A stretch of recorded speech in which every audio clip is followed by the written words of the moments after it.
It was a typical Tuesday evening in the suburbs, quiet, peaceful, and far too familiar.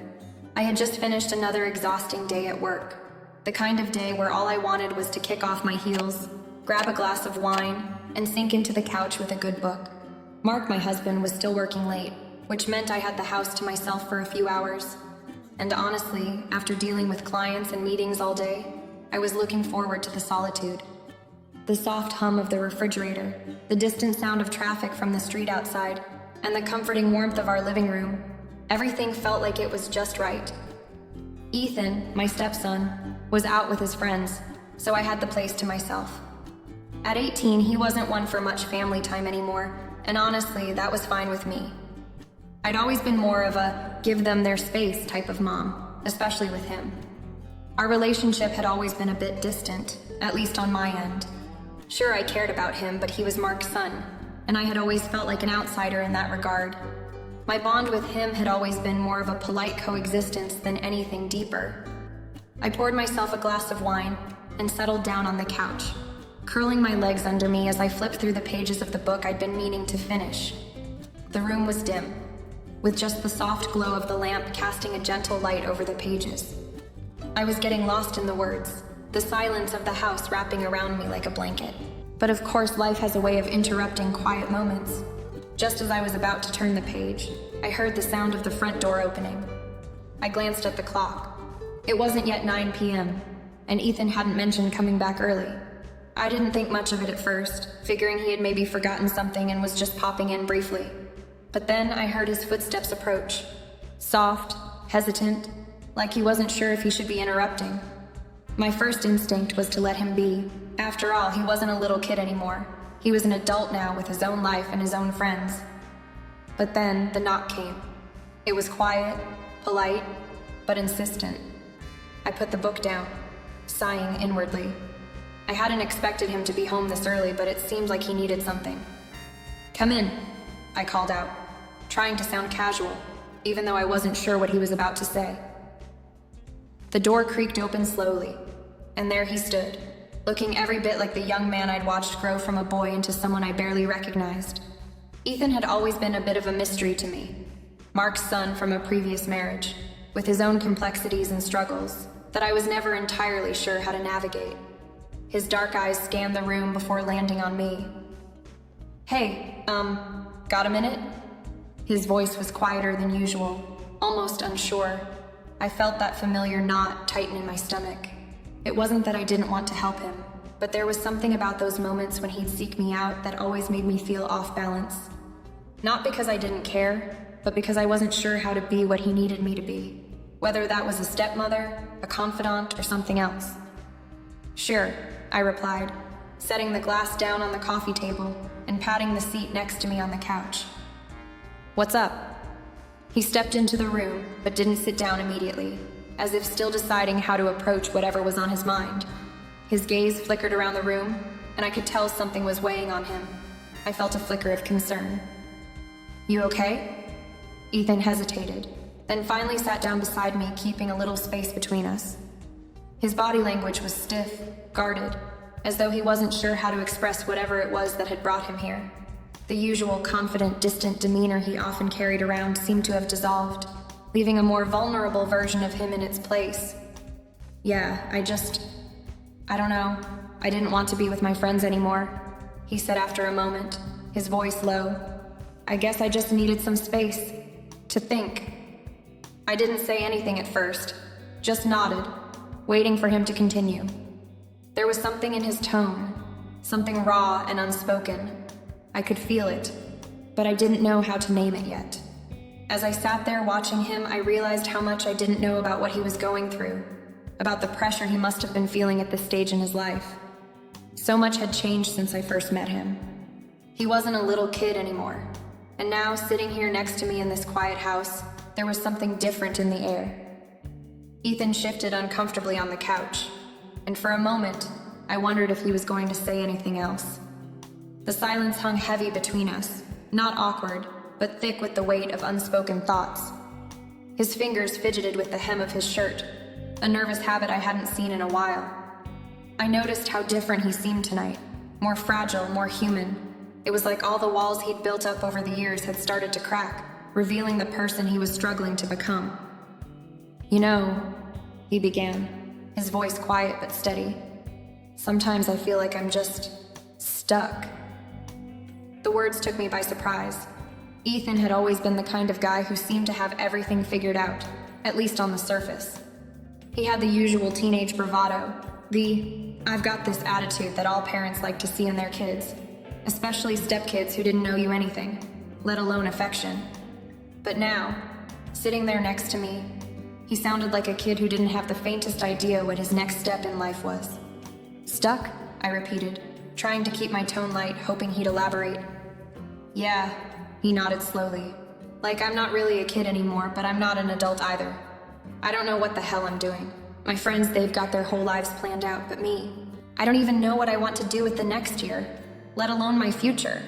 His words hung in the air between us. I could see the conflict in his eyes. His chest rose and fell as if there was a weight pressing down on him, and I could feel it too. My heart ached for him, even though I didn't fully understand what he was going through. I couldn't help but think back to when I was his age, full of questions and doubts, trying to figure out who I was, what my place in the world was supposed to be. But back then, I hadn't had the pressure of living up to anyone else's expectations. It seemed like Ethan had a lot of those, especially with Mark being so focused on work and providing for us, leaving him to deal with his own emotional struggles alone. He let out a small sigh and leaned back against the couch, staring at the ceiling like he was searching for answers in the cracks above him. "And I don't know what to do with everything, with my dad." His voice cracked slightly, and I could tell this was harder for him to say than any of the other things he'd admitted so far. "I don't even feel close to him anymore. I used to be his little buddy, you know.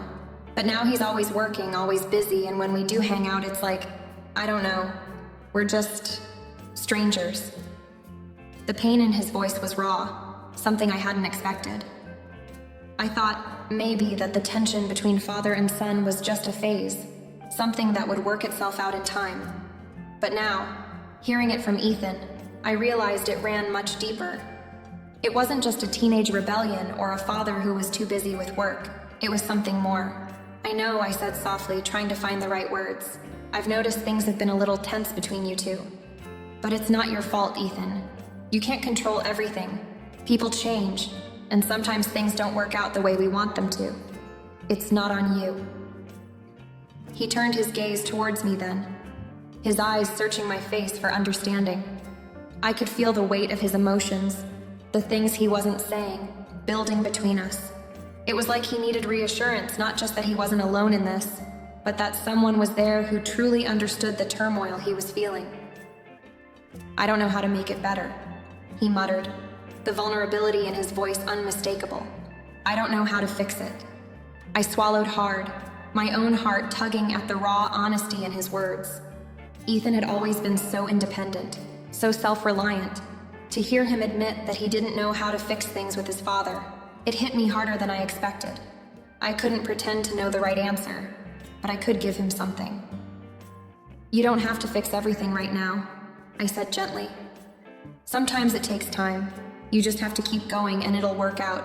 Maybe not the way you expect, but you'll find your way."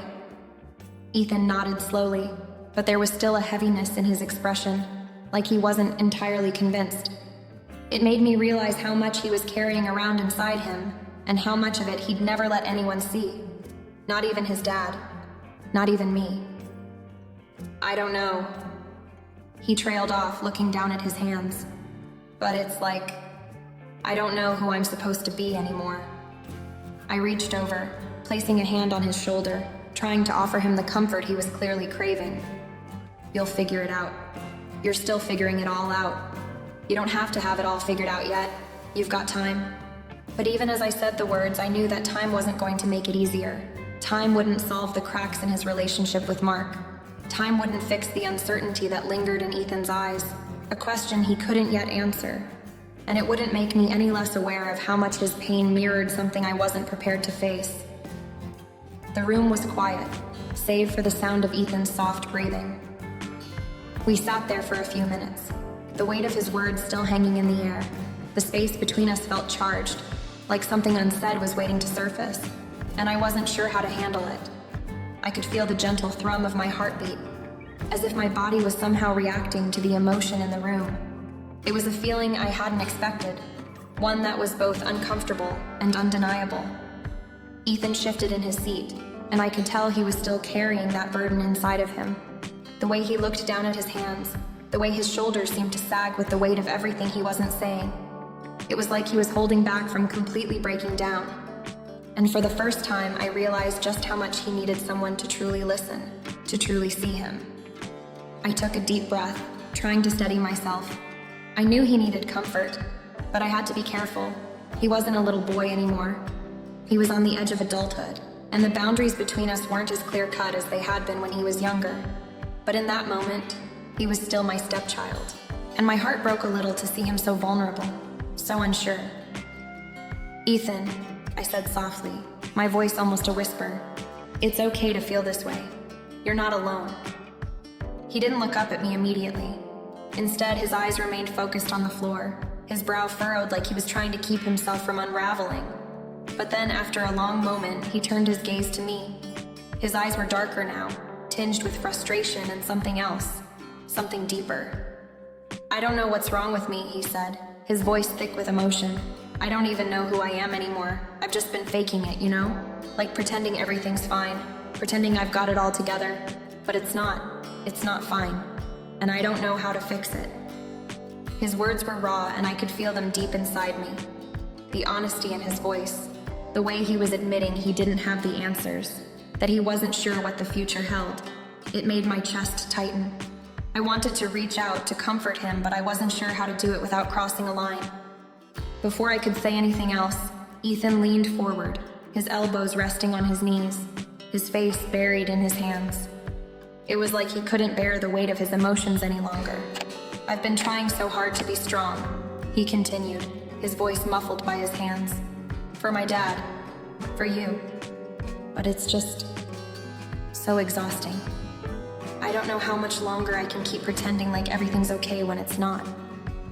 My heart ached for him. I could feel the weight of his words pressing down on me, and a part of me wished I could make everything better for him. But I knew it wasn't that simple. He was growing up, and there were things I couldn't protect him from. There were things I couldn't fix. I reached out, hesitating for a moment before I placed a hand on his shoulder. The contact was gentle, reassuring, but as I touched him, a strange sense of tension coursed through me. It wasn't the kind of touch I usually shared with him. "I'm here for you," I said, my voice steady despite the turmoil I was feeling inside. "I know things are tough, but you don't have to go through this alone. You don't have to pretend for me." For a second, there was silence between us again, and I could feel the subtle heat of his body next to mine. The way he didn't pull away from my touch, it was like he was seeking the comfort I was offering, but also testing the waters, unsure of what would happen next. And then, before I could stop myself, I leaned in a little closer, just enough to speak in a softer tone. "You're not weak for feeling this way, Ethan. We all go through tough times. It's okay to lean on people when you need it." His gaze shifted again, and for the briefest of moments, I saw a flicker of something that wasn't just sadness. It was a kind of vulnerability, one that was harder to define. But I couldn't place it, not yet. All I knew was that the space between us had shifted. The warmth of his body next to mine felt more intense, and I couldn't ignore the subtle way he seemed to draw closer to me, even if it was unintentional. The moment felt stretched out in time, fragile and delicate. And as much as I wanted to offer him comfort, to reassure him, I found myself suddenly uncertain about what came next. The line between mother and something else had blurred, and I wasn't sure how to navigate it. But then, just as quickly as it had come, the moment passed. Ethan pulled back slightly, wiping his eyes with the back of his hand as if embarrassed by his display of vulnerability. He straightened up, his composure returning, but there was a shift in the air now, a new understanding between us. It wasn't something I could explain, and I wasn't sure what it meant, but for the first time in a long while, I felt a deeper connection to Ethan than I had before. It wasn't just the bond of a stepmother to her stepson anymore. It was something more complicated, something that neither of us knew how to define. and I couldn't help but wonder if we were both about to find ourselves standing on the edge of something neither of us was prepared for. The next few days passed in a strange haze, as if the world around us had subtly shifted, and I wasn't sure how to find my bearings. Things between Ethan and me weren't the same. I could feel the weight of the unspoken between us every time he walked into the room, every time our eyes met. It wasn't just the usual tension of a teenager trying to find his place in the world. No, this was different. This was something else. And no matter how hard I tried to pretend that everything was fine, I couldn't ignore it. Ethan had always been a quiet kid, withdrawn, introspective. He kept to himself most of the time, keeping his struggles hidden beneath a facade of confidence he tried so hard to maintain. But after that night, the night when he'd opened up to me in a way he never had before, I couldn't ignore how much closer he seemed to me. It wasn't the same warmth I felt when he was a child, when he came to me for comfort after a nightmare, or to share something trivial from his day. This was deeper, and the way he sought me out made my heart race in a way I wasn't sure I could explain. He was still the same Ethan, but there was a new awareness between us, a quiet understanding that neither of us seemed willing to address directly. And I couldn't help but feel it, the unspoken change, like an invisible thread tugging at me, urging me to acknowledge it. But I didn't know how. Every day it became harder to ignore the shift. Ethan started coming home earlier from his outings, hanging around the house longer than usual. He'd sit with me on the couch more often, or stop by my office to chat, asking about things I hadn't expected him to care about. He wasn't just seeking comfort anymore. It felt like he was searching for something else, something deeper, something more personal. And as much as I wanted to push him away, to keep our relationship as it had always been, I couldn't deny the subtle pull between us. One evening, after dinner, I caught him looking at me in a way that made my stomach flip. He wasn't staring outright, but there was a shift in his gaze. It was as if he was seeing me differently, more than just the woman who had married his father, more than just the figure who cooked dinner and kept the house running. There was a question in his eyes, something unspoken, and it unsettled me in ways I couldn't quite put into words. I tried to focus on the mundane tasks in front of me, cleaning up after dinner, sorting through the mail. But all the while, my mind kept drifting back to that look, to the way his presence felt more intense when he was near me. It was subtle, but it was there.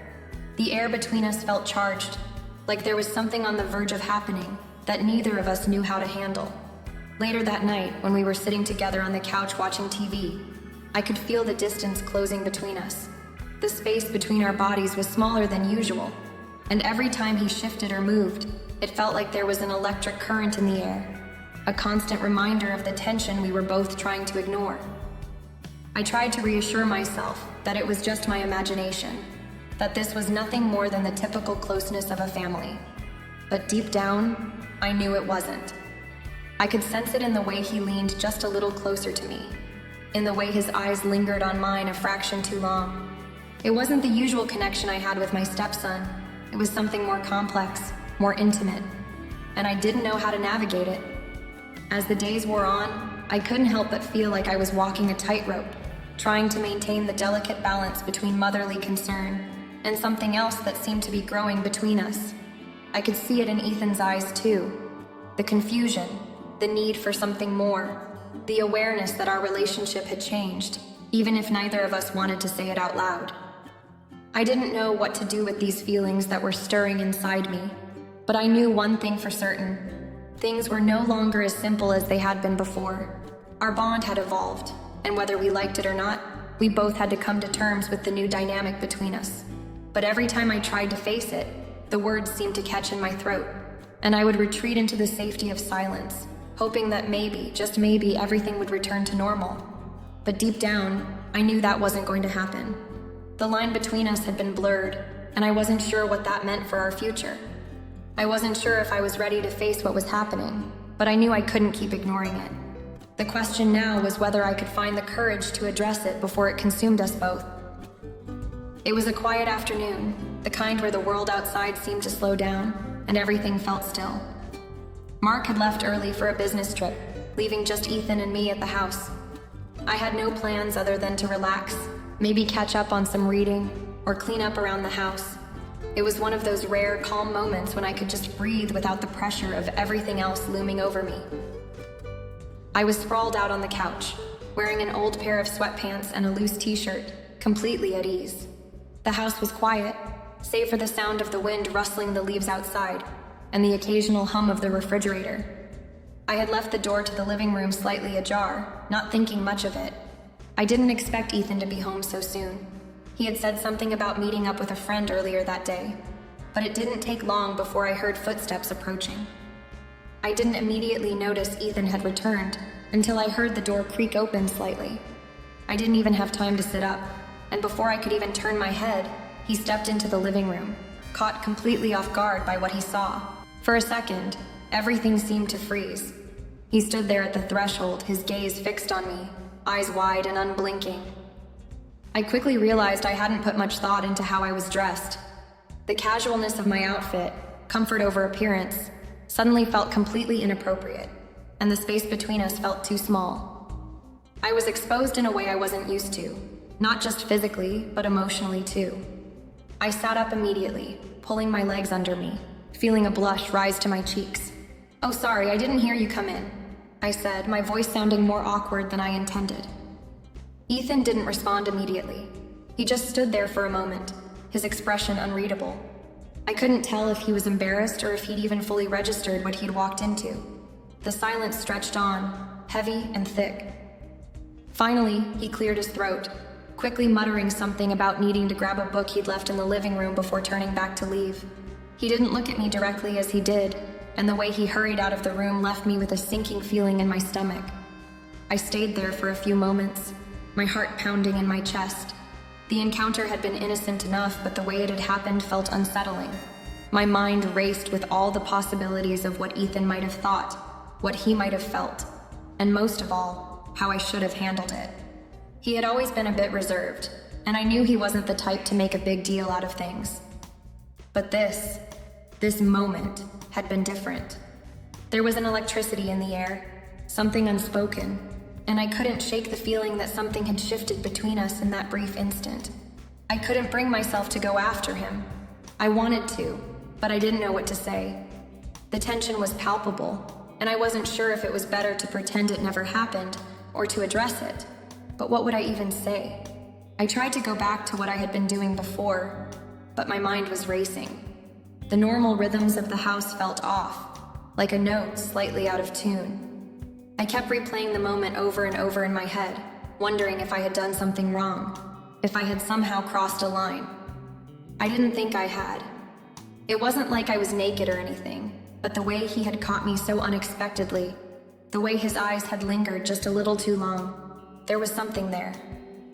I couldn't help but wonder if this was the moment when things between us had changed. The accidental exposure, the unspoken tension, the awkwardness that seemed to hang in the air. I had no idea what Ethan was thinking, but I knew it wasn't just me who felt it. There had been something in the way he looked at me. It was subtle, but it was there. And just like that, the comfortable, familiar space we had shared before felt a little less safe.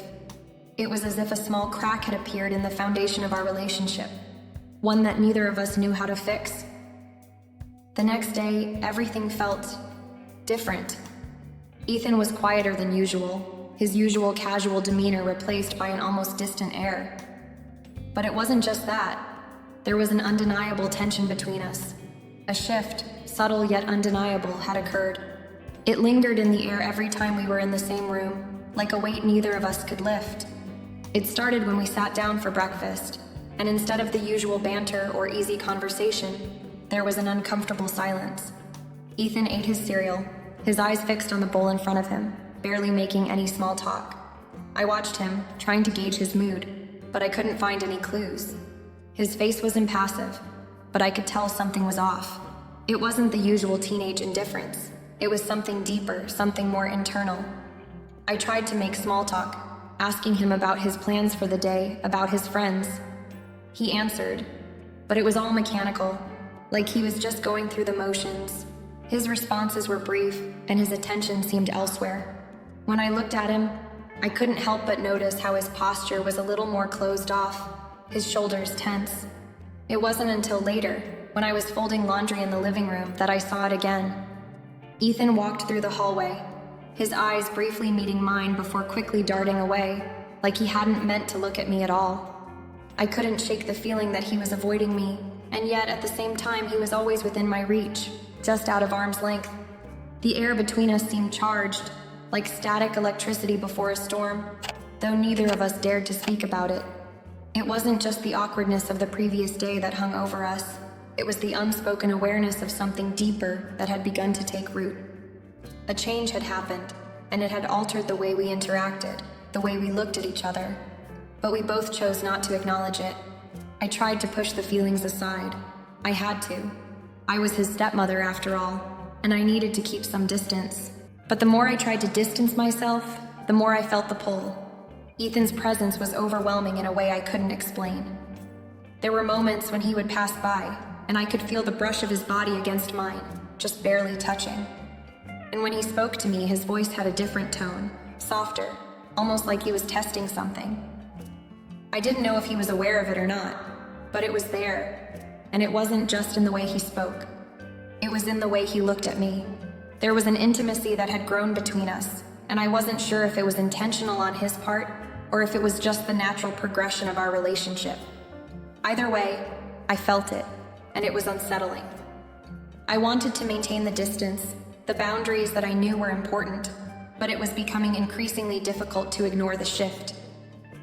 I couldn't stop thinking about that moment from yesterday. The look in his eyes when he saw me in a way I hadn't expected. It wasn't lust, but something else. It was like a quiet recognition of something we both knew, but couldn't say out loud. Neither of us had acknowledged it, and yet it was there, lurking in the space between us. I tried to focus on my daily routines, work, errands, keeping the house in order, but the unease I felt wouldn't go away. Every time Ethan entered a room, I couldn't help but feel the pull of his presence, that strange mix of familiarity and something more, something unknown. And as much as I wanted to ignore it, I knew things were different now. He wasn't the same person I had known before, and neither was I. And though neither of us said a word, the quiet awareness between us spoke volumes. It was clear that this new dynamic was something neither of us knew how to navigate, and yet neither of us was ready to back away from it either. The evening was quiet, the kind of calm that made the house feel too still. Mark was still out of town for business, which left Ethan and me with the house to ourselves. The usual tension between us had only intensified over the past few days, but neither of us had said anything, not directly anyway. It was as though we were both holding our breath, waiting for something to break, but too afraid to speak it out loud. It was on the tip of my tongue every time he looked at me, and I could feel it in the way he avoided me at times, as if he knew what I was thinking but didn't want to confront it. It was late when we started cleaning up after dinner. The quiet of the house made everything feel more intimate, no distractions, no one else around. Ethan and I were in the kitchen, standing side by side as we washed and dried the dishes, the rhythm of the task oddly comforting, the sound of running water, the clink of dishes being stacked, and the occasional brush of his arm against mine. The moments felt suspended, as though time itself had slowed down. Then, as I reached to grab a dish from the counter, Ethan spoke. "Emma," he said, his voice soft, but there was a tremble in it, like he wasn't entirely sure how to begin. I froze, the dish in my hand halfway to the sink, and turned to look at him. My heart skipped a beat. He was standing a little too close, his gaze fixed on me with an intensity that made my chest tighten. His usual casual demeanor had vanished, replaced with something more serious, more vulnerable. It made me feel a sudden pang of uncertainty. I just wanted to say," he continued, his voice faltering for a second, as if the words were fighting their way out. "I don't know how to say this, but I've been thinking about a lot of things. About you. About us." I could feel my throat tighten as I swallowed hard, unsure of where this was going. Part of me wanted to step back, to pull away, but something kept me rooted to the spot. I tried to speak, to reassure him, but my voice caught in my throat. "Ethan," I whispered, but he wasn't looking for reassurance. He wasn't looking for me to say anything. His words were already coming, tumbling out faster now. I know I've said before that I appreciate everything you've done for me," he went on. "But it's more than that. I don't know, it's hard to explain." He stepped closer, and for the first time, I noticed how much taller he had become. His presence was overwhelming in a way that I hadn't fully understood until now. I think I have feelings for you, Emma," he confessed, his eyes searching mine for a reaction. His face flushed. Not just the way a kid feels about a parent, but something more. "I don't know what to do with it, but I can't stop feeling it. I'm sorry if that's not what you want to hear, but I needed you to know." His words hung in the air like a weight. My body went cold, and I felt the world around me blur for a moment. My heart was pounding in my chest, and the room seemed to shrink as his confession settled in. I couldn't respond right away. The room was heavy with the unsaid things, the things that had been building up for days but hadn't been given form until now. He stood there, waiting for me to say something, anything, but I couldn't find the words. I couldn't bring myself to tell him how wrong this all felt, how dangerous these emotions were, but neither could I dismiss him entirely. I turned away, placing the dish back on the counter, and took a slow, steady breath. I wasn't sure how to process what he had just said. My mind was spinning. I was his stepmother. I had raised him. But in that moment, it felt like everything had shifted, and I was no longer sure of what I knew to be true. His confession had cracked open a door that I didn't know existed, and now that it was open, I had no idea how to close it again. The night stretched on, and I found myself sitting in the living room, staring at the television, but not really seeing it. Ethan had retreated to his room after our conversation, and the house was eerily quiet. It was as if the world outside had stopped spinning, and it was just me, my thoughts, and the weight of everything that had just been said. I couldn't stop replaying his words in my mind. "I think I have feelings for you, Emma." The way he said it, so raw and vulnerable, sent a chill through me. It was impossible to ignore the way my heart had skipped when I heard him say it. But it was wrong. I had to remind myself of that. He was my stepson. We had a family dynamic that couldn't be crossed, no matter how complicated or confusing things felt in that moment. But as much as I tried to convince myself of that, another part of me couldn't deny the connection.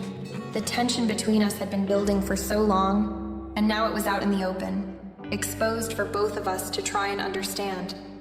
It was as if something had broken in the silence between us, and there was no going back. The feelings I'd tried to push aside, the growing intimacy that felt impossible to ignore, it was all there, undeniable.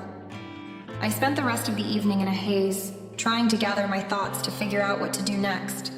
I couldn't sleep.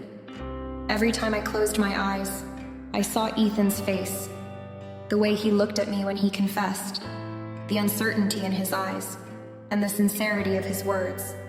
It was like a weight pressing on my chest, and I couldn't shake it off. The morning came too quickly, and I knew that I couldn't avoid what had happened. As I moved through my usual routine, making coffee, preparing breakfast, I kept stealing glances at Ethan. He was quieter than usual, his gaze uncertain as he kept his distance. I could feel the tension in the air, the unspoken truth hanging between us. Finally, I couldn't take it anymore. I couldn't pretend that everything was normal. I needed to talk to him, to face this new reality that neither of us had asked for but was now unavoidable. I found him sitting on the couch, scrolling through his phone, his back turned to me. He didn't notice me at first, but when I spoke, his shoulders tensed. "Ethan," I said, my voice low but firm, "we need to talk." He turned to look at me, his expression unreadable. I could see the conflict in his eyes, the same uncertainty that I felt swirling in my own chest. I sat down across from him, taking a deep breath before speaking again. "Last night, what you said, it's not something I can just ignore," I began. "I need you to understand that we can't act on it. What you're feeling, it's not right. We can't go down that path. You're my stepson, and I'm married to your father. We're family, and that means something." He looked down, his fingers nervously twisting his phone. I could see the hurt in his eyes, the pain of rejection, and it tore at me. But I had to be strong. I had to make him see that we couldn't let this feeling define us. "I know you're confused," I continued, my voice softening. But we have to move forward, and we have to do it the right way. We can't let this destroy everything we've built. For a long moment, neither of us spoke. The weight of the conversation hung between us, heavy and unyielding. Finally, Ethan nodded, his eyes downcast, and I knew that he understood, or at least he had to. The truth was out now, and the reality of what we both felt couldn't be ignored. But as much as it hurt, as much as it tore at me, I knew we had to face it head on. The future was uncertain, but for now, we had to find a way to move forward. Together, but apart. I stood up, my heart heavy, and walked away, leaving the unspoken truth in the space between us. Whatever happened next, I knew we would have to find a way to navigate this new chapter, one step at a time.